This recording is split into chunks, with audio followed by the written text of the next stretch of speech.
భూమి మీద నీ మార్గము తెలియబడినట్లును అన్యజనులందరిలో నీ రక్షణ తెలియబడినట్లును దేవుడు మమ్మల్ని కరుణించి మమ్మల్ని ఆశీర్వదించునుగాక. ఆయన తన ముఖ కాంతి మా మీద ప్రకాశింపజేయునుగాక. దేవా, ప్రజలు నిన్ను స్తుతించుదురుగాక, ప్రజలు నిన్ను స్తుతించుదురుగాక. ప్రార్థించుకుందాం.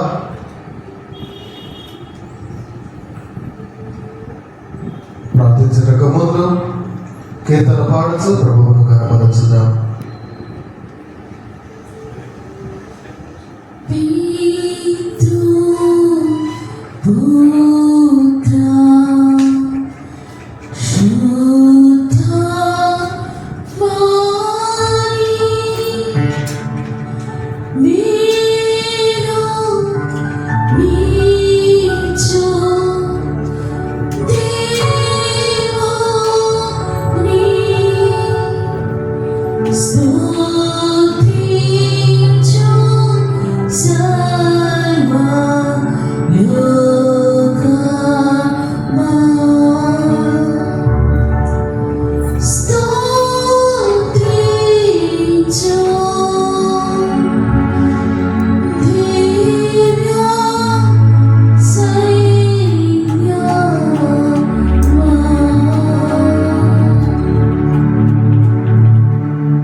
అత్యున్నత సింహాసనము మీద ఆసీనుడవైన మా ప్రియ పరలోకపు తండ్రి, మీ ఉన్నతమైన ఘనమైన శ్రేష్టమైన అద్వితీయమైన పూజ్యపదైన నామములకు మీ పావన పాదములకు వందనాలు స్తోత్రములు నాయన. మహాఘనుడవు, మహోన్నతుడవు, సమీపరాని తేజస్సులో సదా పరిశుద్ధుడవని కొనియాడబడుచున్నవాడవు. వేలుపులలో నీ వంటి వాడెవడలో లేడు కనుక దేవా మీకే వందనాలు స్తోత్రములు చెల్లిస్తూ ఉన్నాను. ఆది సంభూతుడవు, ఆది అంతరహితుడవు, స్వయం బహుడవు తండ్రి, మీ పాదములకు స్తోత్రాలు. మీరే మార్గము జీవము, అందును బట్టి మీకే వందనాలు స్తోత్రములు చెల్లిస్తూ ఉన్నాం. ఆశ్చర్యకరుడవు, అద్భుతాలు చేయు దేవుడవు, ఎంతైనా నమ్మదగిన వాడవు. దేవా మీకే వందనాలు స్తోత్రములు నాయన. మా ప్రార్థనలు ఆలకించువాడ మా ప్రియ పరలోకపు తండ్రి, మీ ఉన్నతమైన శ్రేష్టమైన అద్వితీయమైన రక్షింపగలిగిన నామములకు మీ బంగారు పాదము మరి యొక్క పర్యాయము స్తోత్రములు వందనములు నాయన. మటుకు ఈ రీతిగా ఉదయ కాలములో మీ సంఘాలయములో చేరి మీ యొక్క జన్మదినమును నాయన మేము పురస్కరించుకుని ఘనముగా మిమ్మల్ని ఆరాధించటకు, ఘనపరచటకు, మహిమపరచటకు నాయన మీ యందు మేము దీవింపబడుటకు ఈ రీతిగా మమ్మల్ని సజీవుల లెక్కలో లెక్కించి మీ సంఘాలయమునకు నన్ను ప్రవేశపెట్టిన విధానమును బట్టి మీకు వందనాలు స్తోత్రాలు. మటుకు నాయన మరి గడిచిన రాత్రి కాలములు ఆ యొక్క క్యాండిల్ లైట్ సర్వీస్ ఆరాధనలోను మటుకునైనా ఆ యొక్క ప్రీ క్రిస్మస్ ఆరాధనలో కూడా మీరు మాకు తోడై ఉన్నారు. మరలా ఇంటి దిన మీ ఉదయ కాలంలో మీ ప్రార్థనాలయంలో చేరి మిమ్మల్ని మహిమపరిచే విషయంలో మీరు మమ్మల్ని జ్ఞప్తికి తెచ్చుకున్నారు. మా అందరికంటే ముందుగా పరిశుద్ధాత్మదేవ మీరే ఉన్నారయ్యా. మీకే వందనాలు స్తోత్రాలు స్తోత్రాలు స్తుతులు. కూడి వచ్చిన బిడ్డలను బట్టి కూడా మీకే వందనాలు. రావాల్సిన బిడ్డల ఇంకా అనేకులుగా బిడ్డలను కూడా మీరు ఆయుధపరచండి. మార్గంలో ఉన్న బిడ్డలను, సిద్ధపాటులో ఉన్న బిడ్డలను కూడా మీరు క్షేమకరముగా నడిపించండి. పట్టుకున్నాయినా ఈ దినం ప్రపంచమంతటా కూడా అయ్యా మిమ్మల్ని మీ ఆశ్చర్య కార్యమును, మీ అద్వితీయ కుమారుని నాయన మా మధ్యకు మీరు బహుమానముగా పంపిన ఈ సుదినమును, ఈ క్రిస్మస్ అయినా జరుపుకుంటూ ఉండగా ప్రతి ఆరాధన స్థలములో కూడా మీదే ఘనత మహిమ పొందుకోండి. పట్టుకున్నాయినా బిడ్డలు ఎక్కడైతే మీ నామమున, యేసు నామమున ఒక సంఘముగా సహవాసముగా కూడి మిమ్మల్ని ఆరాధింపబద్దులై ఉన్నారు. అంటే ప్రతి ఆరాధనలో, ప్రతి స్థలములో కూడా మీరే ఘనతను మహిమను పొందుకోండి. మోడర్న్ సంఘముల ఉదయ కాలంలో మటుకునైనా ప్రారంభించనై ఉన్న ఈ ఆరాధనలో కూడా మీరు మాకు సహాయములు దయచేయండి. కూడి వచ్చిన బిడ్డలకు నైనా మీ ఆత్మ నింపుదల చేత, ఆత్మ నామాభిషేకము చేతనైన మిమ్మలను ఆరాధించు రీతిగా బిడ్డలను ఆత్మపూర్ణలుగా చేసి మీరు ఆత్మ కనుక మిమ్మల్ని ఆరాధించవారు ఆత్మతోను సత్యముతోను ఆరాధించలాగున మీ చిత్తమును నెరవేర్చలాగున మాకు సహాయములు దయచేయండి. బిడ్డలకు ఇచ్చిన చక్కని స్వరాలతో మంచి సంగీత వాయిద్యములతో వారి సాక్ష్యములతో అర్పణములతో అన్నిటిని మించి వాక్య పరిచర్యతో ఈ ఆరాధనలోని ప్రతి విభాగమును బట్టి ఘనత మహిమ మీరే పొందుకోండి. మటుకు తండ్రి సమస్తమును కూడి వచ్చిన మేము ఈ ప్రాంగణం అంతా కూడా మీ స్వాధీనములో ఉంచుకొని మీరే అధ్యక్షత వహించి సమస్తమును క్రమముగాను మర్యాదగాను మీ నామ మహిమకరముగాను జరిగించమని. అవును తండ్రి, కేవలము ఆరాధనకు యోగ్యుడవు స్తోత్రార్హుడవు పూజార్హుడవు అయిన నీవు మటుకి ఘనత మహిమ పొందుకొనిలాగున మమ్మల్ని నడిపించమని. ఏ రీతిగాను ఈ ఆరాధనలో ఆటంకమో ఆలస్యమో జాగు కలగకుండానట్లు వాటిని కలుగజేసే అంధకార శక్తులను వాయుమండల సమూహాలను నజరేయుడైన యేసు నామములో బంధిస్తుండగా మీరు సహాయములు దయచేసి వాటికి మమ్మల్ందరినీ కూడా నడిపించి మీ నామములకు మీరే ఘనత మహిమ కలుగు చేసుకున్నామని మమ్మల్ని మేము తగ్గించుకుంటూ మీ నామాన్ని హెచ్చిస్తున్నాం. క్రీస్తు నాథుని పరిశుద్ధ నామమున మిక్కిలి వినయముతో ప్రార్థించి అడిగి వేడుకొని పూర్ణ విశ్వాసముతో ఈ ఆరాధనను ప్రారంభిస్తున్నాము తండ్రి. ఆమేన్. ఆమేన్. ఈ సమయంలో దేవుడి నామమును ఘనపరుస్తూ ఈ ఆరాధనను ప్రారంభించగలుగుతాం. రక్షకుండు దయించి నాడరా మన కొరకు పరమా రక్షకుండు దయించి నాడరా రక్షకుండు దయించి నాడరా మన కొరకు పరమా రక్షకుండు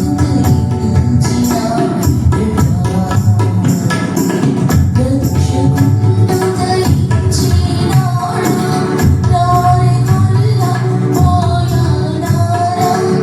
దక్షిణమున పోయి మనని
రక్షకుడు దయించినాడట. కొరకు పరమా రక్షకుడు దయించినాడట. రక్షకుడు దయించినాడు, దారి వదలబోయారా. రక్షకుడు దయించినాడు, దారి వదలబోయారా. రక్షణమునా పోయి మనని దీక్షణ బలవంతుగాను. రక్షకుడు దయించినాడు.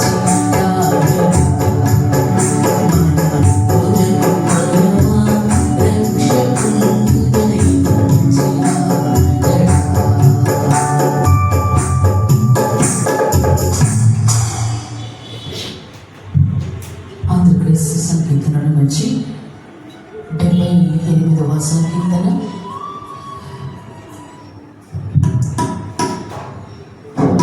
నమో యేసునాథ అనే పాట పాడుకోండి. దేవి నామాన్ని మహిమపడతాం.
బెత్లెహేములో సందడి, పశుపాకలో సందడి, శ్రీయేసు పుట్టాడని, మహారాజు పుట్టాడని. బెత్లెహేములో సందడి, పశుపాకలో సందడి, శ్రీయేసు పుట్టాడని, మహారాజు పుట్టాడని. బెత్లెహేములో సందడి.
విమోచన గీతము పాడెదం, హితవత్సరం ప్రకటించడం, విమోచన గీతము పాడెదం. వీరుల వీరకు వాయిద్యములతో విజయోత్సాహము చేసెదం. వీరుల వీరకు వాయిద్యములతో విజయోత్సాహము చేసెదం. హల్లెలూయా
యేసువా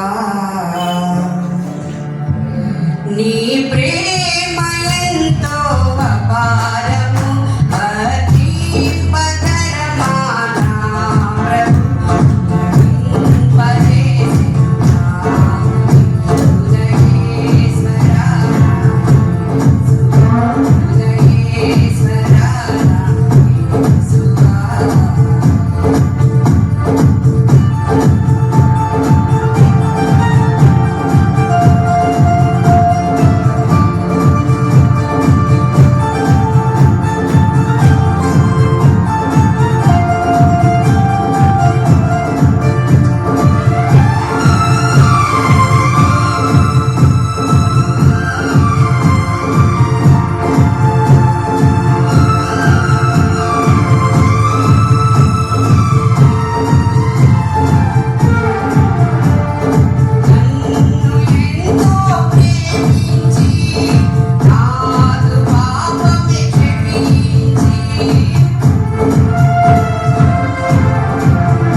పరిశుద్ధ గ్రంథములోని కీర్తనల గ్రంథము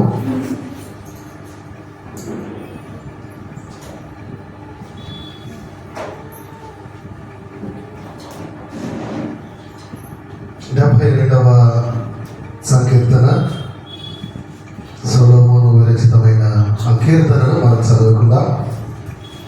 ఉత్తర ప్రచుత్తర రీతిగా చదువుకుందాం. ఆఖరు చరణములు అందరము కలిసి చదువుకుందాం. Sam number 72. చదవగలిగిన వారు దగ్గరగా చదవగలరని నేను మనవి చేస్తూ ఉన్నాను. దేవా, రాజులకు నీ న్యాయ విధులను, రాజకుమారునికి నీ నీతిని తెలియజేయము. నీతిని బట్టి నీ ప్రజలకు, న్యాయ విధులను బట్టి శ్రమ నొందిన నీ వారికి అతడు న్యాయం తీర్చును. నీతిని బట్టి పర్వతములను, చిన్న కొండలను ప్రజలకు నెమ్మది పుట్టించును. ప్రజలను శ్రమనందు వారికి అతడు న్యాయం తీర్చును. బీదల పిల్లలను రక్షించి బాధ పెట్టు వారిని కనపడుతుంది.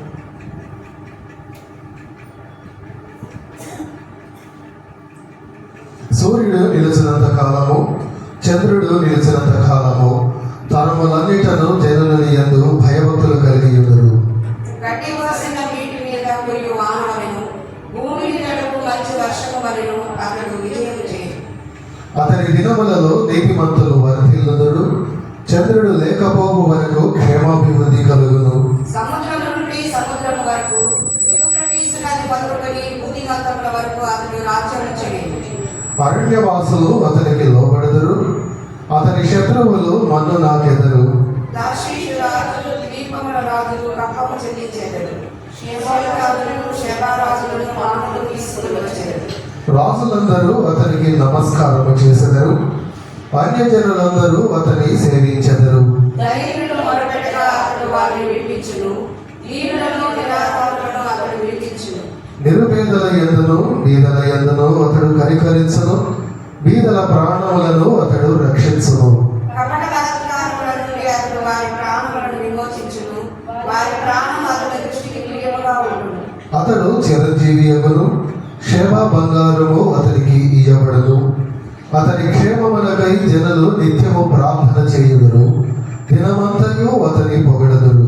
దేశంలోనూ పర్వత శిఖరముల మీదను సమస్య సమృద్ధి కలుగును. దాని పట్ల దేవాలయాల వృక్షముల వలె తాండవ మాడుచుండును. నేల మీద పచ్చిక వలె పట్టణస్థలు దేశముండును. అతని పేరు నిత్యము నిలుచును. అతని నామము సూర్యుడున్నంత కాలము చిగుర్చును. అతనిని బట్టి మనుష్యులు దీవింపబడుదురు. అన్యజనులందరూ అతడు ధన్యుడని చెప్పుకొందురు. దేవుడైన యెహోవా ఇశ్రాయేలు యొక్క దేవుడు స్తుతింపబడును గాక. ఆయన మాత్రమే ఆశ్చర్యకార్యములు చేయువాడు. అందరము కలిసి ఆయన మహిమగల నామము నిత్యము స్తుతింపబడును గాక. సర్వభూమియు ఆయన మహిమతో నిండియుండును గాక. ఆమేన్. ప్రభువు నందు కూడి వచ్చిన మీ అందరికీ కూడా ఈ యొక్క ఆరాధనకు ప్రత్యేకమైనటువంటి విశేషం ఏంటది? క్రిస్మస్ ఆరాధన ఇది కదా. ఆ క్రిస్మస్ ఆరాధనకు విచ్చేసిన మీ అందరికీ కూడా ప్రభువు పేరిట శుభాభివందనాలు తెలియజేస్తూ, ప్రభువు మీకు మీ కుటుంబాలకు సమాధానమును కలుగజేయాలని నేను ప్రార్థిస్తూ మిమ్మల్ని అందరినీ కూడా ప్రేమపూర్వకంగా ఈ ఆరాధనకు ఆహ్వానిస్తూ ఉన్నాను. కొంత సమయం మీరు నాకు సహకరించండి. ఎందుకంటే ఇందాక నేను చెప్పినట్లు ఆత్మసిద్ధమే కానీ శరీరం బలహీనంగా ఉంది కదా. నాకు కూడా అట్లానే మనం దానిని ఏదో సాకుగా తీసుకోవాలని కాదు. వీలైనంత మటుకు పరిశుద్ధాత్మ నడిపింపు చేత దేవుడి మాటలను నేను త్వరగానే ముగించే ప్రయత్నం చేస్తాను. ఇక్కడ మత్తయి సువార్తలోని 1వ అధ్యాయం 16వ వచనాన్ని మనం చదువుకున్నాం. ఇక్కడ రాయబడి ఉన్న మాట ఏది?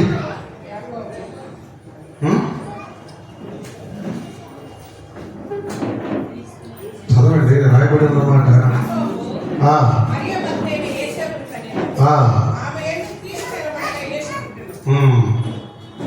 మన క్రీస్తు పుట్టుక కదా, మన రక్షకుడు మన కొరకు ఉదయించినటువంటి ఆ యొక్క విశేషమును మనం ఆరాధిస్తూ దానిని క్రిస్మస్గా జరుపుతూ ఉన్నాం కదా.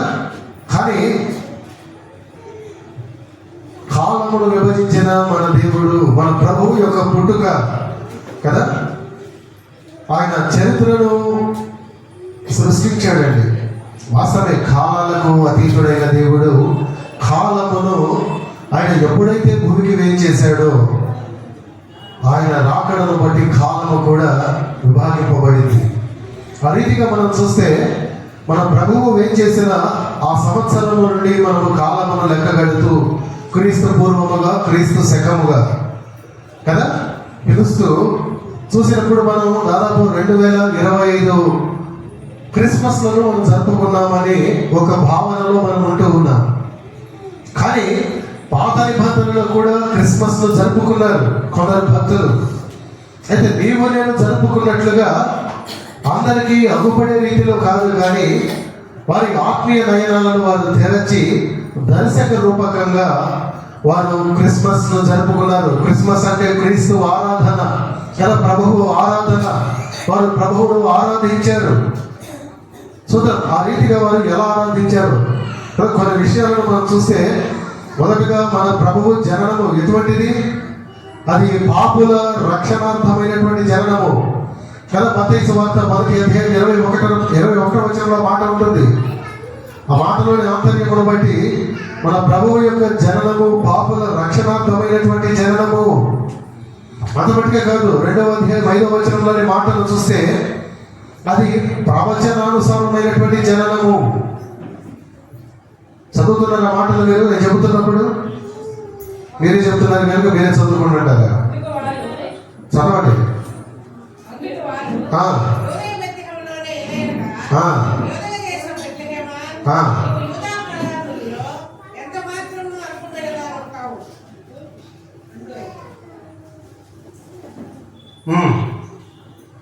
చదవండి.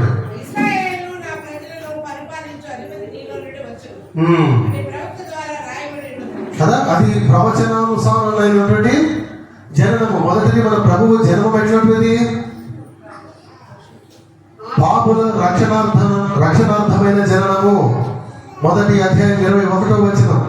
ఈ 2వ అధ్యాయం 5వ వచనమును బట్టి అది ప్రవచనానుసారమైన జననము. ఇప్పుడు లూకాసు వార్త 2వ అధ్యాయం 14వ వచనాన్ని బట్టి చూస్తే అది సమాధానార్థమైన జననము కదా. సర్వోన్నతమైన స్థలములలో దేవుడికి మహిమ, ఆయనకి ఇష్టమైన మనుషులకు భూమి మీద సమాధానము కలుగును గాక అని దేవుడికి వారు స్తోత్రములు చేశారు. అదండి మన ప్రభువు జననములో ఉన్న విశేషము కదా. పాపుల కొరకు, పాపుల రక్షణార్థమై ఆ జన్మను ఆయన ఎత్తాడు. ప్రవచనానుసారముగా ఆయన జన్మనెత్తాడు. ముందుగానే నిర్ణయించబడింది ఆయన ఎప్పుడు, ఎక్కడ, ఏ రీతిగా ఉద్భవించబోతున్నాడు. అంతమటికే కాదు, కానీ ఆయన కొరకు ఎదురు చూచు వారందరికీ, ప్రజలందరికీ, సర్వ మానవాళికి అది సమాధానము కొరకైనటువంటి సమాధానార్థమైనటువంటి జననము కదా. అయితే అటువంటి జననము, ఆ క్రీస్తు జననము, ఆ యొక్క క్రిస్మస్ ను మనము కాలము విభజించిన తర్వాత, విభాగింపబడిన తర్వాత 2025 సంవత్సరాల నుండి మనం లెక్క కడుతున్నాము. అంతే కదా. చాలా మందిలో ఉన్న భావన అదే, నాకు తెలుసు ఆ సంగతి. కానీ మీరు గమనిస్తే అంతకు ముందు కూడా క్రిస్మస్ ఆరాధన ఉంది. ఎలా చెబుతున్నారు పాస్టర్ గారు? చూడండి, ఆది కాండంలో ఒక మాట మీకు చూపిస్తూ ఆ మాటను నేను బలపరచాలని కోరుతున్నాను. ఆది కాండం 3వ అధ్యాయం 15వ వచనంలో ఒక మాట మనకు కనబడుతుంది. మరియు నీకును స్త్రీకిని, నీ సంతానమునకును ఆమె సంతానమునకును వైరము కలుగజేసేదను. అది నేను తల మీద కొట్టును, నీవు దానిని మడిల మీద కొట్టుదువు కదా. పాపములో పడిన మానవుడికి రక్షకుడి గురించిన మొదటి వాగ్దాన వచనం మాట. కొన్ని పర్యాయములు మనం లెంట్ సెర్మన్స్ లో ధ్యానం చేస్తుంటాం ఆ మాటను, లేదా లెంట్ సీజన్ లో. ఆయన అక్కడ ఏమన్నది? స్త్రీ సంతానమునకు, నీ సంతానమునకు కదా. ఆయన స్త్రీకి జన్మిస్తాడు అంటే అక్కడ చూడండి, జాగ్రత్తగా మీరు పరిశీలన చేస్తే పురుషుని మాట కనబడటం లేదు కదా. క్రీస్తు కన్యకకు జన్మించడం అనే సంగతి అక్కడ ముందుగానే మనకు సూచించబడుతూ ఉంది. అందుకే భర్త పౌలు గలతీ సంఘానికి కూడా రాస్తూ 4వ అధ్యాయం 5వ వచనంలో ఉంటాడు, యేసు స్త్రీ యందు పుట్టి అనే మాటను వాడతాడు ఆయన. చూసారా? గలతీలకు రాసిన పత్రిక 4వ అధ్యాయం 5వ వచనంలో చాలు కదా. ఇంకా చూసినట్లయితే ఇంకొక విషయాన్ని మత్తయి సువార్తికుడు కూడా ప్రబోధిస్తున్నాడు. ఇందాక సహోదరి చదివిన వాక్య భాగంలో మత్తయి 1:16లో, యాకోబు మరియ భర్త అయిన యోసేపును కనెను, ఆమె యందు క్రీస్తు అనబడిన యేసు పుట్టెను కదా. అంటే మనం అంతా ఎవరు? ఒక రీతిగా చూస్తే స్త్రీ సంతానమే. యేసుక్రీస్తు పురుషుని ప్రమేయము లేకుండా ఆయన లోకంలోకి ఆవిర్భవించాడు కదా. ఒక అవతారమూర్తిగా ఆయన మనకు కనబడుతూ ఉన్నాడు, ప్రత్యేకమైన జననముగా. కాబట్టి చూడండి, మత్తయి ఇక్కడ ఆ సువార్తికుడు ఎంత జాగ్రత్తగా రాస్తున్నాడంటే ఆయన అంటున్నాడు, మరియమ్మ యేసుకు తల్లి కదా. ఇది పవిత్రాత్మ వలన లేదా పరిశుద్ధాత్మ వలన కలిగిన పవిత్రమైనటువంటి కార్యము తప్ప మరొకటి కాదు. యోసేపు యేసుకు తండ్రి కావడంలో ఉద్దేశం ఆయన దావీదు వంశము నుండి వచ్చాడని నిరూపించడానికే తప్ప యోసేపు ప్రమేయము అనగా పురుష ప్రమేయము ఎంత మటుకు లేదు. మరి నాకు ఆదికాండంలో మనం చదివిన మాట, స్వయంగా ఆదిదేవుడు పలికిన మాట ఏంటి? నీకును స్త్రీ సంతానమునకును కదా, పురుష సంతానములకు లేదా ఫలానా ఆయన కుమారుడికి అని చెప్పటం లేదు, నీకు స్త్రీ సంతానములకు. ఇప్పుడు చెప్పండి, మత్తయి సువార్తలోనే కాదు, ఆదికాండములో ఆ క్రిస్మస్ లేదని మీరు ఎలా చెబుతారు? లేదా ఆదికాండంలో క్రిస్మస్ ప్రభువు పుట్టుక లేదండి అక్కడ. నేను అందుకే అన్నా, మన టైటిల్ ఏమేంటి? పాత నిబంధనలో క్రిస్మస్ కదా. అనాదిలో ఆ ఆదిలో రాయబడిన ఆది గ్రంథములోనే మన ప్రభువు యొక్క జననము మనకు కనబడుతూ ఉంది కదా. ఆయన అనాది కాలములోనే నిర్ణయించబడిన వాడుగా ఆదిలోనే దేవుని సంకల్పములో ఆయన మనకు కనబడుతూ ఉన్నాడు.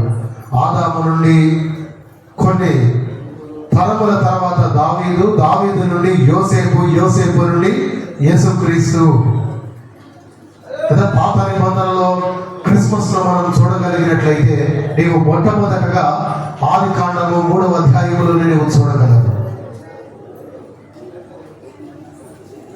చూడండి, చూస్తే యెహోవా అక్కడ ఏం చేశాడు?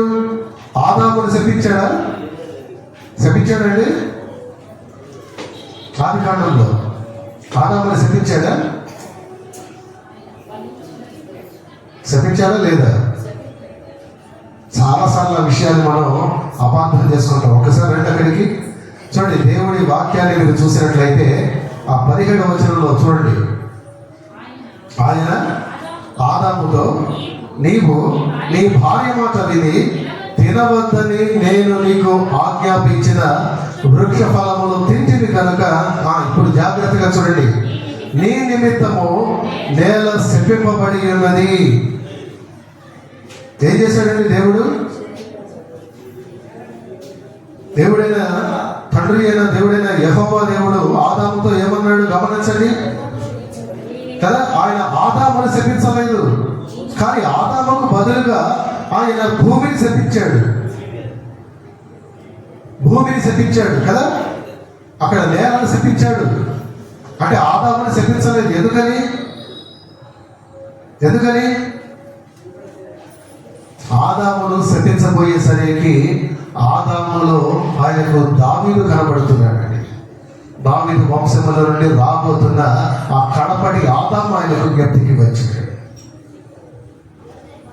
గమనిస్తున్నారా మీరు ఆ విషయాన్ని? ఈ ఆదామును శపిస్తే ఆ కడపటి ఆదాము శపించబడతాడు.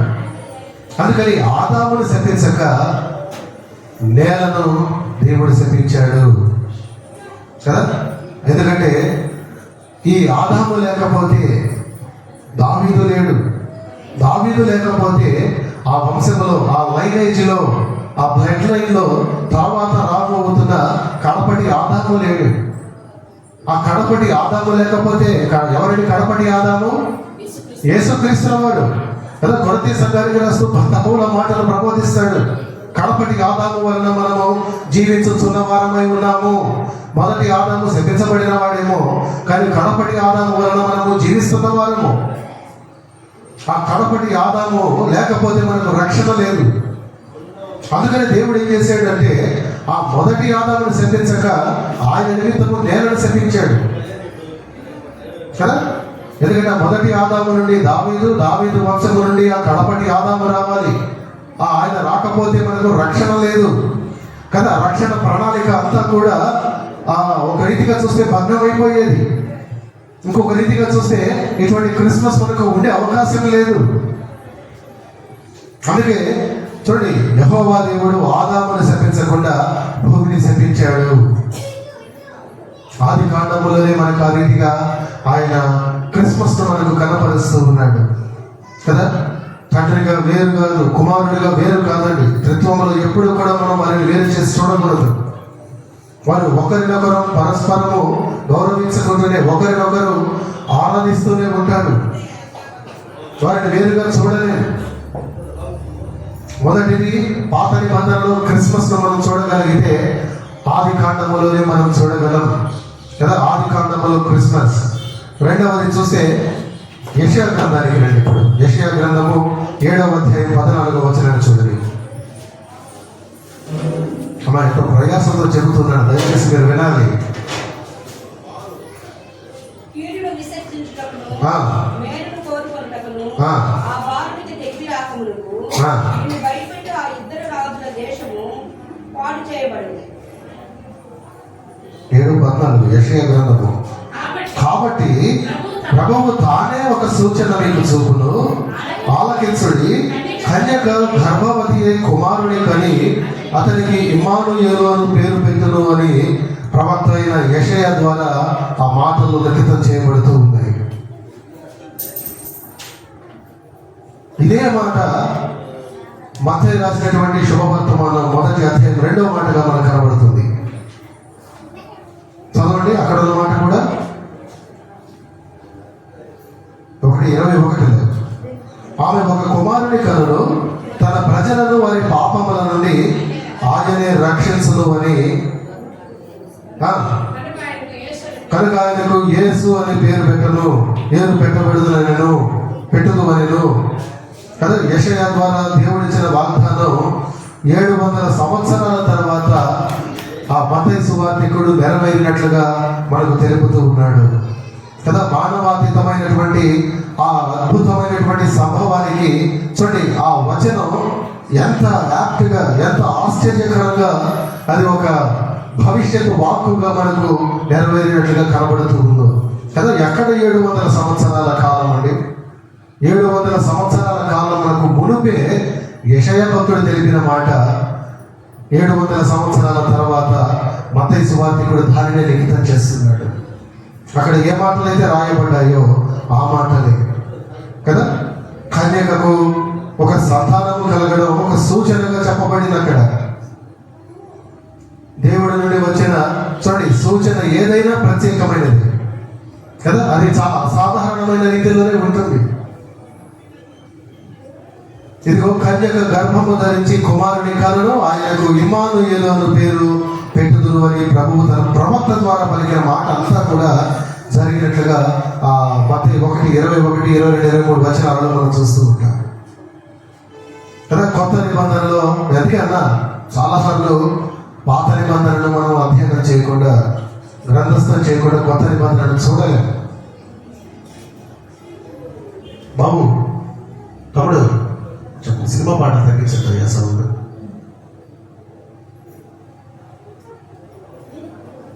కదా పాత నిబంధన కొత్త నిబంధనలో ఇవ్వడి ఉంది. కొత్త నిబంధన పాత నిబంధనతో పెనవేసుకుంది. ఆ రీతిగా చూస్తే మన ప్రభువు యొక్క జన్మదినం యొక్క క్రిస్మస్ మనకు ఎక్కడ కనబడుతుంది? యెషయా గ్రంథములో కదా. పాత నిబంధనలో క్రిస్మస్ అనే మాట మనం తలపోసినప్పుడు మొదటగా ఆది కాండములో క్రిస్మస్ మనకు కనబడింది. రెండవది యెషయా గ్రంథంలో మనకు క్రిస్మస్ కనబడింది కదా. అది ఆది కాండంలో క్రిస్మస్ అయితే ఇది యెషయాలో క్రిస్మస్ కదా. ఈ పై విషయాలను, ఈ చూసిన విషయాలను బట్టి మనం జ్ఞప్తికి తెచ్చుకోవచ్చు. ఇప్పుడు రండి మూడవ క్రిస్మస్ ను చూద్దాం. మీకా క్రిస్మస్ ను చూద్దాం. అది ఎక్కడ ఉంటుంది? నేను చెప్పాను ఆల్రెడీ. మీకా గ్రంథం 5వ అధ్యాయం 2వ వచనం. మీకా గ్రంథం 5వ అధ్యాయం 2వ వచనంలో చూడండి. అక్కడ రాయబడి ఉన్న మాట. బెత్లెహేము ఎఫ్రాతా, ఆ. యూదా వారి కుటుంబములలో నీవు స్వల్ప గ్రామమైనను, ఆ. నా కొరకు ఇశ్రాయేలును ఏలబోవాడు నీలో నుండి వచ్చెను. పురాతన చాలు. ఇప్పుడు మత్తయి సువార్త 2వ అధ్యాయం 5వ వచనాన్ని చదవండి.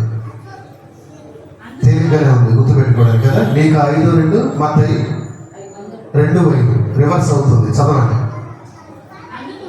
అందుకు వారు యూదా బెత్లెహేములోని ఏలయనగా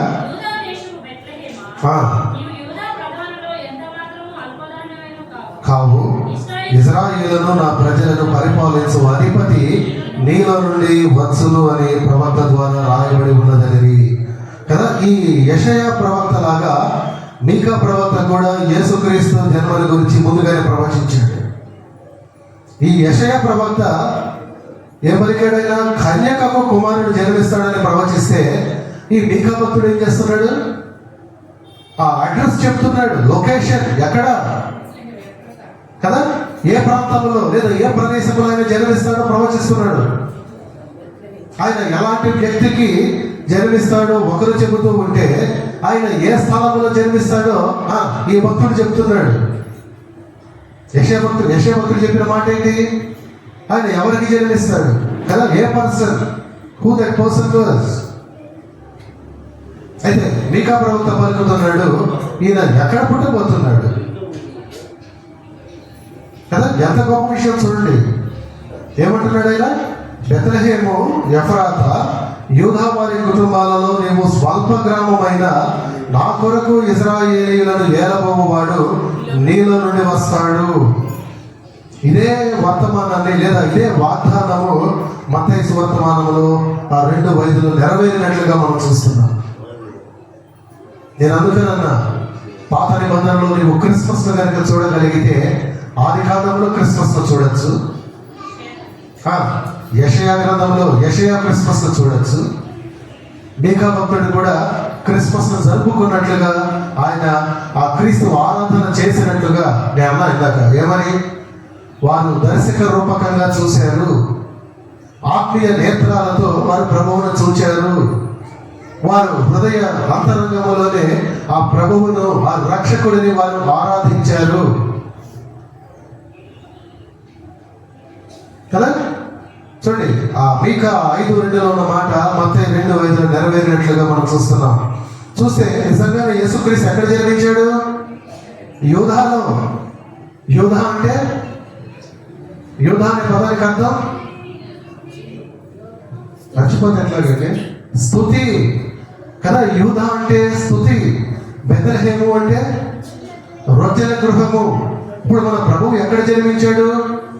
ఎక్కడ స్తుతులు ఉంటాయో, ఎక్కడ ఆయనను ఘనపరుస్తూ ఉంటారో, ఎక్కడ ఆయనకి నిత్యము మహిమ కలుగుతూ ఉంటుందో వారి మధ్య ఆయన తప్పక జన్మిస్తాడు.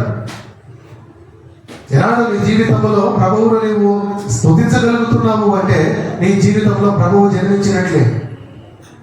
ఎలాంటి నీ కుటుంబ ఆరాధనలో నీవు ప్రభువును తలపోస్తున్నావు అంటే ప్రభువు నీ కుటుంబంలో జన్మించినట్లే.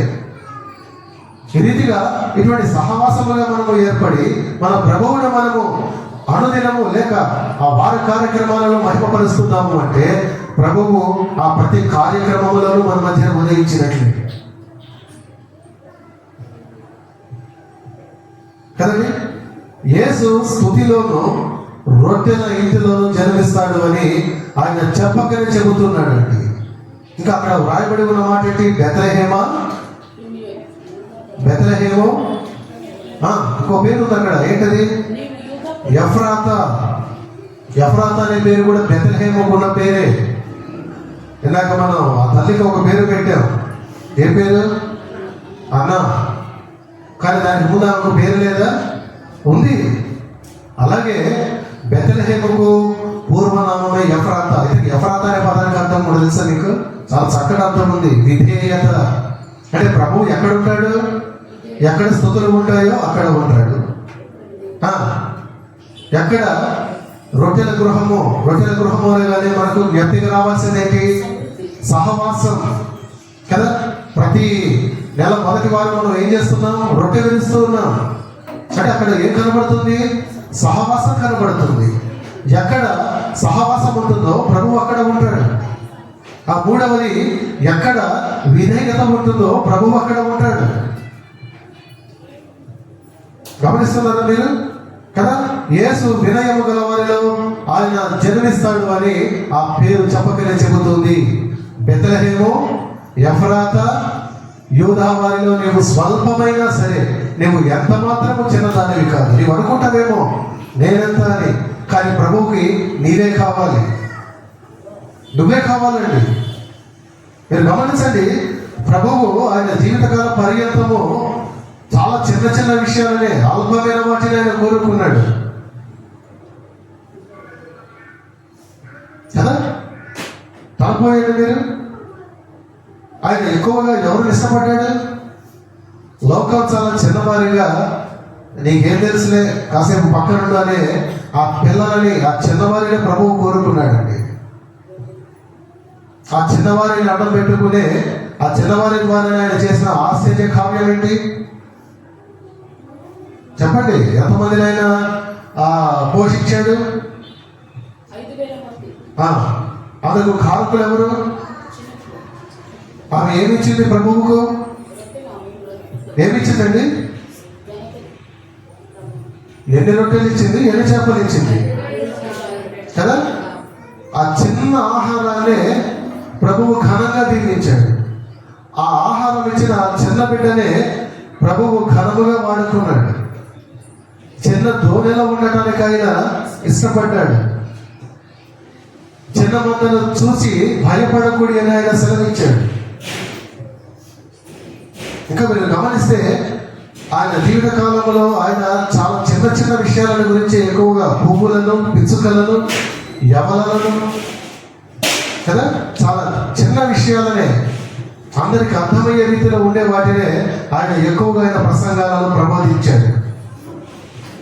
ఘనుల కొరకు రాలేదండి. ప్రభువు తానే స్వయంగా పలికిన మాట ఏంటి? పేదలను కటాక్షించడానికి నేను వచ్చాను, ఏమీ లేని వారి కొరకే నేను వచ్చాను,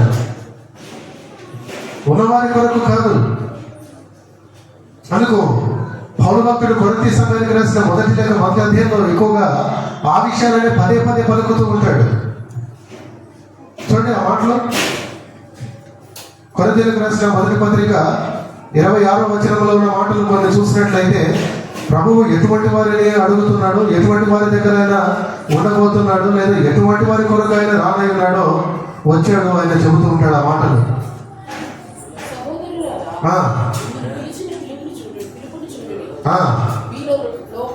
మీలో లోకరీతిని జ్ఞానులైన, ఘనులైన, గొప్ప వంశం వారైన అనేకులు పిలవబడలేదు. కానీ ఏ శరీరియు దేవుని ఎదుట అతిశయింపబడకుండానట్లు జ్ఞానులను సిగ్గుపరచటకు లోకములోని వెర్రివారి కొరకు దేవుడు వచ్చాడు, వారిని ఏర్పరచుకున్నాడు. తర్వాత బలవంతులైన వారిని సిగ్గుపరచడానికి లోకంలో బలహీనులైన వారిని దేవుడు ఏర్పరచుకున్నాడు, వారి కొరకు వచ్చాడు. ఎన్నికైన వారిని వ్యర్థము చేయటానికి లోకములో నీచులైన వారిని, లేక తృణీకరింపబడిన వారిని, ఎన్నిక లేని వారిని ప్రభువు ఏర్పరచుకున్నాడు. అంటే మనబోటి వారిని ప్రభువు ఏర్పరచుకున్నాడు. ఎలాంటి నీవు బలహీనుడమునో లోకములను దూరం పెట్టిందండి, లేదా నా కుటుంబంలో నాకు విలువ ఇవ్వటం లేదండి, సమాజంలో నాకు గౌరవం లేదండి నువ్వు బాధపడుతున్నట్లయితే ప్రభువు నిన్నే పిలుస్తూ ఉన్నాడు. అలా పిలిచిన పిలుపుకు నీవు లోబడి విధేయతతో ప్రభువు దగ్గరకు వెళ్ళగలిగితే, ఆ బెత్లెహేము, ఎఫ్రాతాలో ప్రభువు ఏ రీతిగా అయితే ఉదయించాడో, ఎలా అయితే ఆయన జన్మించాడో, నీ జీవితంలో కూడా నీతి సూర్యుడిగా ఉదయించబోతున్నాడు. తత్ఫలితం ఏంటండి? ఆ బెత్లెహేములో ప్రభువు జన్మించడం వల్ల ఏం జరిగింది? యువ పాస్టర్ గారు నాకు తెలియదు, పెద్దగా చదువుకోలేదా? ఏం జరిగింది? అప్పటిదాకా బెత్లెహేము అంటేనే ఎవరికి తెలియదండి. ప్రభువు కేవలము మన యేసు ప్రభువు, మన ప్రియ ప్రభువు అక్కడ జన్మించడం వలన అది విశ్వవ్యాప్తమైపోయింది, ఫేమస్. నువ్వు ఎక్కువగా ఆశపడుతుంటావు సెలబ్రిటీ కావాలని, సెలబ్రిటీ స్టేటస్ అది సంపాదించుకుంది, చాలా ఫేమస్ అయిపోయింది. ఎందుకని? ప్రభువును తనలో చేర్చుకోవటం వలన, ప్రభువు తనలో జన్మించడానికి అది అంగీకరించటం వలన కదా, విధేయతతో అలాగే స్తుతులతో ప్రభువుని ఎవరైతే చేర్చుకుంటారో వారి జీవితం కూడా ఆ రీతిగా వెలిగిపోతుంది. అప్పటి వరకు నీవు ఎంత తక్కువగా చూసుకుంటావో నాకు తెలియదు, కానీ ప్రభువు నిన్ను ఎప్పుడైతే ఆయన నీవు చేర్చుకుంటావో, ఎప్పుడైతే ఆయనకు నీ హృదయంలో నీ కుటుంబంలో నీవు చోటిస్తావో, అప్పుడు ప్రభువు నేను ఎంతగా కనపరుస్తాడంటే అది నీ ఊహకందదండి. బెత్లెహేము జీవితంలో, బెత్లెహేము విషయంలో జరిగింది కదా. యేసు జన్మించాక చూడండి, ఆయన జన్మస్థలము తెలిసాక వాస్తవానికి ఆ సమయంలో చాలా ప్రాంతాలు ఉన్నాయి. మీరు అక్కడ చూసినట్లయితే చాలా ఫేమస్ పట్టణాలు ఉన్నాయి. రోమా కదా, నేటికి ఉంది రోమ్ పొలిటికల్ సెంటర్. ఏథెన్స్ అనే పట్టణం ఉంది పక్కనే. ఎందరో తాత్వికులు పుట్టిన నగరం అది. కొందరి పేర్లు మనకు తెలుసు కదా, చెప్పగానే సోక్రటీస్, ఇంకా సోక్రటీస్, ఇంకెవరున్నారు? ప్లేటో కదా, ప్రపంచ ప్రఖ్యాతి గాంచిన తత్వవేత్తలండి. వారందరూ అటువంటి తాత్వికులకు జన్మనిచ్చిన ఏథెన్స్ పట్టణం ఉంది. ఆయన దాని వద్దనుకున్నాడు. పొలిటికల్ కేంద్రమైనటువంటి పొలిటికల్ సెంటర్గా ఉన్న, పొలిటికల్ క్యాపిటల్గా ఉన్న రోమా నగరం అక్కడ ఉంది. ఆయన దానిని వద్దనుకున్నాడు. ఏమాత్రము ఎన్నిక లేని, ఎవరికి పేరు కూడా సరిగ్గా తెలియని బెత్లెహేమును ఆయన కోరుకున్నాడు. అంతవరకు కాదు, ఇంకా ఎవరిని కోరుకున్నాడు ఆయన? ఆయన వార్తను తెలియపరచడానికి ఆయన ఎవరిని పంపాడు? దూతల తర్వాత గొర్రెల కాపరులకు కదా, ఆ గొర్రెలను ఆయన ఎంచుకున్నాడు. విధేయత గల వారి వద్ద ప్రభువు ఎప్పుడూ ఉంటాడండి. అందుకే పేతురు భక్తుడు ఆ వినయం అనే ఆ వస్త్రము నిన్ను కప్పుకోమంటాడు. ప్రభు పలికిన మాట కూడా అదే, వినయ మనస్సులై ఉండి. బెత్లెహేము ఎఫ్రాతు అంటే వినయము. ఆ వినయము కలిగిన స్థలంలో ప్రభువు జన్మించాడు కదా. ఇప్పుడు ఆ గ్రంథాన్ని బట్టి చూస్తే ఆది కాండంలో క్రిస్మస్ ఉంది, అంటే ప్రభువును ఆరాధించారు, ఇంకా ప్రభువును తలపోసారు. ఇంకా యెషయా కదా, యెషయా కూడా క్రిస్మస్ చేసుకున్నాడు. పాత నిబంధనలో క్రిస్మస్లో, ఆది కాండంలో క్రిస్మస్ ఉంది, యెషయాలో క్రిస్మస్ ఉంది, మీకాలో క్రిస్మస్ ఉంది. ఇంకొక గ్రంథంలో కూడా క్రిస్మస్ మనకు కనబడుతుంది. హోషేయ గ్రంథానికి రండి. హోషేయ గ్రంథం 11వ అధ్యాయం 1వ వచనం. ఆఖరికి వచ్చేసేది ముగింపుకి. అదే ఆ మాట చదివితే మీరు హుషారుగా ఉంటారు. హోషేయ 11:1. ఇశ్రాయేలు బాలుడై ఉండగా నేను అతని ఎడల ప్రేమ కలిగి నా కుమారుని ఐగుప్తు దేశంలో నుండి పిలిచి తిని. ఎక్కడ మాటలు విన్నట్టున్నాయి? ఎక్కడ విన్నాం? మత్తయి సువార్త 2వ అధ్యాయం 15వ వచనంలో విన్నాం ఆ మాటలు. వినడం కాదు, చూస్తాం. ఇక్కడ మాటలు పలికారు, అక్కడ వాడి క్రియలు చూస్తారు. మీరు చదవండి ఆ మాట.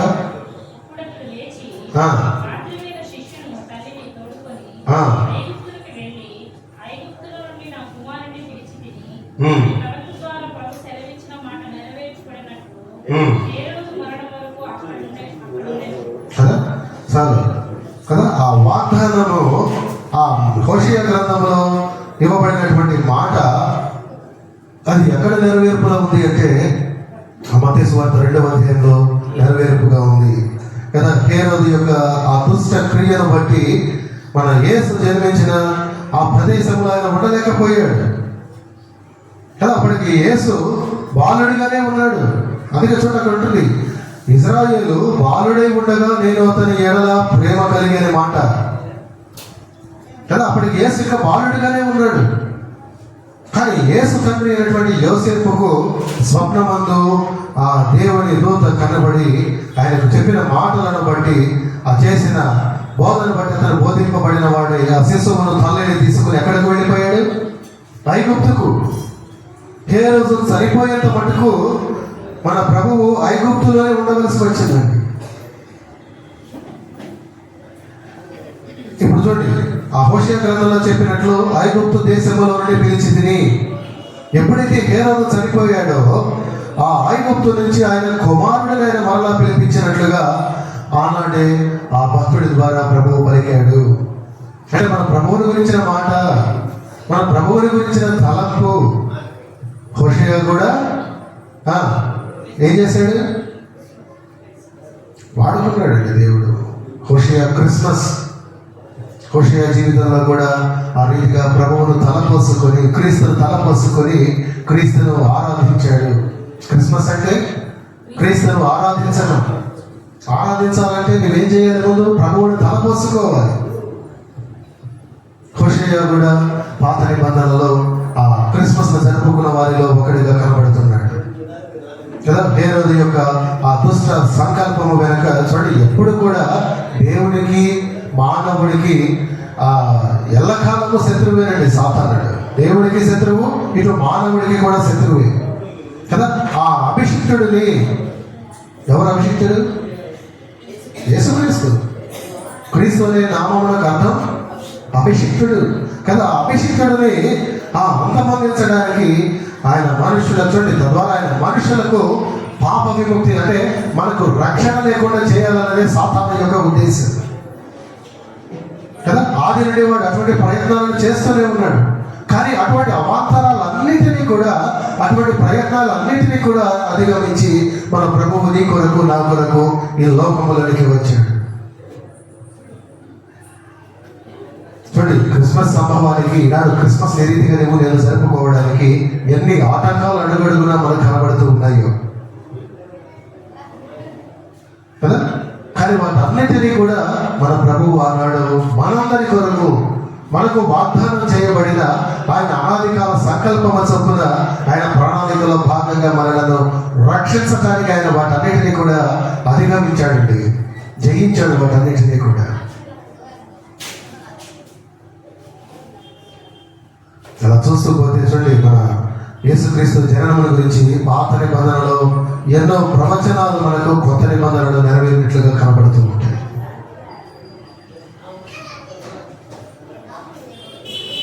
కదా.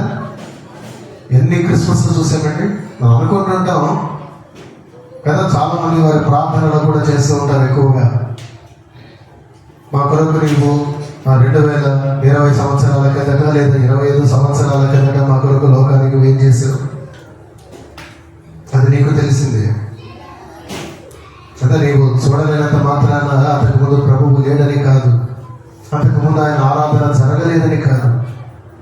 మనం ధ్యానం చేసే మాటలన్నిటిని బట్టి ఆది కాలంలో క్రిస్మస్ను మనం చూసాం, యేషయా క్రిస్మస్ను మనం చూసాం, మీకా క్రిస్మస్ను మనం చూసాం, హోషేయ క్రిస్మస్ను మనం చూసాం.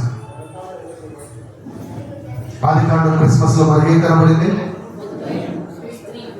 రక్షణ ప్రణాళిక మనకు కనబడింది. యేషయా క్రిస్మస్లో మనకి ఏం కనబడింది? ఆయన ఏ వ్యక్తికి జన్మించబోతున్నాడో కనబడింది. మీకా క్రిస్మస్లో మనకి ఏం కనబడింది? ఆయన ఏ స్థలంలో జన్మించబోతున్నాడో మనకు కనబడింది. హోషేయ క్రిస్మస్లో ఏం కనబడింది? ఆయన జీవితంలో జరిగిన ఆ సంభవాలు, ఆయనకు అడ్డు తగిలిన ఆ ఆటంకాలు, ఆయన వాటిని ఎలా జయించాడో మనకు కనబడింది. ఎలా చెప్పగలమండి? అంతకు ముందు క్రిస్మస్ ఆరాధన లేదు అని వారందరూ చూశారండి. దర్శక రూపకంగా కదా, వారి కలిగిన దర్శనాల రూపములో వారు ప్రభువును చూచారు. వారి ఆత్మీయ నేత్రాలతో వారు ప్రభువును చూచారు. వారి హృదయములోనే వారు ప్రభువును ఆరాధించారు, తలపోసుకున్నారు ప్రభువును, ఆయన జీవితాన్ని.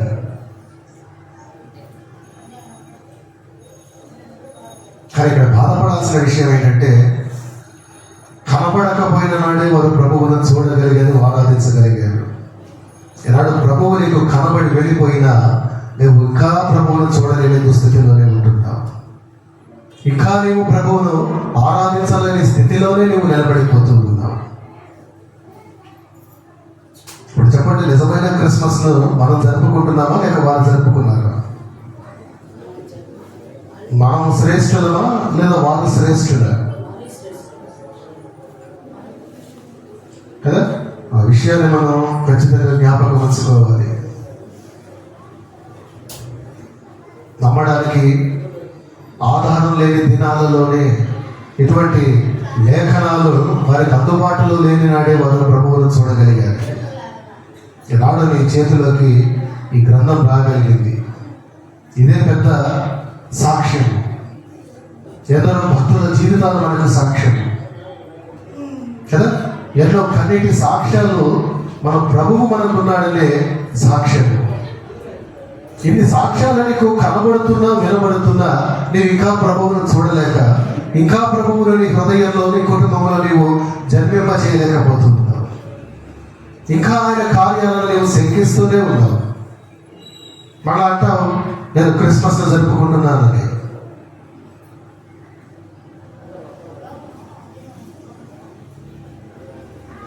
క్రిస్మస్ అంటే క్రీస్తు జన్మించడమే కాదు, క్రీస్తు ఆరాధన కూడా. ఆయన ఎక్కడ ఉంటాడో, ఎవరి మధ్యన జన్మిస్తాడో మనం ధ్యానించాం కదా. మన కొరకు ఆయన ఎన్ని అసంభవాలన్నింటినీ కూడా సాధ్యపరిచాడు. సాధ్యం కాని వాటి అన్నింటినీ కూడా సాధ్యపరుచుకున్నాడండి. 700 సంవత్సరాల క్రితం చెప్పబడిన ప్రవచనాన్ని, అంతకుముందు ఆది దేవుడు చెప్పిన ఆ రక్షణ ప్రణాళికలు నెరవేర్చుకుంటూ వచ్చాడు కదా. వీటిని బట్టి చూస్తే మన ప్రభువు మనను ఎంతగా ప్రేమిస్తున్నాడు, ఆయన మన కొరకు ఎంతగా పరితపిస్తున్నాడు, మన కొరకు ఆయన ముందుగానే ఎంతటి ఆ ప్రణాళికను ఆయన చేసుకుని ఉన్నాడో మనకు కనబడుతుంది. అటువంటి ప్రభువు ఎందుకు నీవు రాలేవా? అటువంటి ప్రభువును నీవు అంగీకరించలేవా? ఏమండి, ఏదో ఇస్తారు, ఏదో పెడతారు, అది కాదండి. నిన్న కూడా మనం ఒక మాట తలపోసుకున్నాం కదా. దాతను విడిచిపెట్టి దానాలు కావాలంటున్నాం. అదే దాతే మనవాడైతే నీవు పొందుకునే దానాలకు కరువు లేదండి. నువ్వు ఏది అడిగితే అది, ఎప్పుడు అడిగితే అప్పుడు, ఎంత అడిగితే అంత. కనుక ప్రభువును మీరు మీ హృదయంలో చేర్చుకోండి. యేసుక్రీస్తును నిజదేవుడిగా, సత్యదేవుడిగా మీరు చూడండి. ఆయనను అంగీకరించండి. ఈ కుటుంబాలలో మీరు చేర్చుకొని చూడండి. ఎన్ని కార్యాలు మీ జీవితాలలో ఉంటాయి. అనుభవించిన వారుగా ఎంతోమంది ఎన్నో సాక్ష్యాలు, మా మటుకు నా జీవితంలో కూడా ఎన్నో సాక్ష్యాలు నేను ప్రభువు గురించి పలికాను. అటువంటి సాక్ష్యాలు నీవు చెప్పగలిగిన నాడు నిజముగా నీవు క్రిస్మస్ జరుపుకున్నట్లే, ప్రభువును నీవు ఆరాధించినట్లే. ప్రభువును చేర్చుకోవాలి, ప్రభువు కార్యాలను చూడాలి. దేవుడైన వెనుకిడిలో ఇచ్చిన ఈ మాటలను దీవించుగాక. ఆమేన్. ప్రార్థించుకుందాం. ప్రార్థనతో ఈ ఆరాధనలో ముందుకు కొనసాగుదాం. అందరూ త్వరలో వచ్చినట్లయితే ప్రార్థన చేద్దాం. మా ప్రార్థనలు ఆలకించువాడా, మా ప్రియ పరలోకపు తండ్రి, మీ ఘన నామములకు, మీ పాదములకు వందనాలు, స్తోత్రములు నాయన. మటుకు అనాది కాలము నుండి ఈ యొక్క క్రిస్మస్ ఉన్నదని ఈ దినం మీరు మాతో మాట్లాడిన విధానమును బట్టి మీకే వందనాలు, స్తోత్రాలు. అవును ప్రభు, పాత నిబంధనలో కూడా మేము క్రిస్మస్ చూడగలిగాం. అంటే క్రీస్తును మేము చూడగలిగాం. ఆ భక్తులు నాయన ఆనాడు మిమ్మల్ని చూడటమే కాదు, మిమ్మల్ని ఆరాధించారు. పట్టుకుని ఆయన మిమ్మల్ని చూడగలిగి మిమ్మల్ని ఆరాధించలేని దౌర్భాగ్యపు స్థితిలో మేమున్నాం. మేము అది హృదయం మాలో ఉంటే, మిమ్మల్ని చూడలేని నేత్రాలు మాకుంటే వాటిని తొలగించండి. మిమ్మల్ని చూడగలిగే నేత్రాలు, ఆత్మీయ నేత్రాలు మీరు మాకు కలుగచేసి, మిమ్మల్ని, మీ ప్రేమను, మీరు తెచ్చిన రక్షణ, మీ వలన సంతోష సమాధానము అన్నిటిని మించి నాయన మీరు మా కుటుంబాలలో, మా జీవితాలలో మరి నూతనముగా జన్మించలాగున సహాయం దయచేయండి.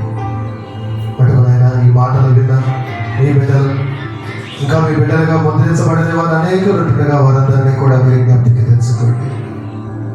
వారందరినీ మమ్మల్ని అందరినీ కూడా ఒక పర్యాయం మీద తలపోసుకొని పట్టుకున్నాయన మరి నూతనముగా మరలా మా జీవితాలలో మీరు జన్మించమని మిమ్మల్ని ఆరాధించే అటు కృప ధన్యత మాకు కలుగ చేయమని ప్రభు యేసు నామమున ప్రార్థించి అడిగి వేడుకొనొచ్చున్నాము తండ్రి. ఆమేన్. మంచిది.